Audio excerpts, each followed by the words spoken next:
hindi naman siya yung mga typical na panghandaan. Pero ang highlight kasi nito is maganda yung nabili kong wok pan dito sa TikTok shop. So sa halagang 229 pesos guys, ang ganda na niya at saka ang laki niya. 34 cm yung nabili ko at napili ko.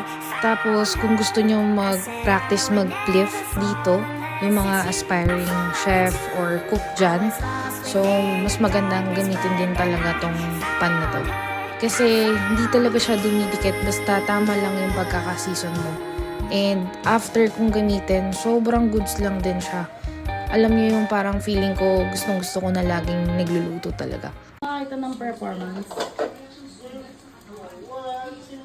Click ba? Matapong buso.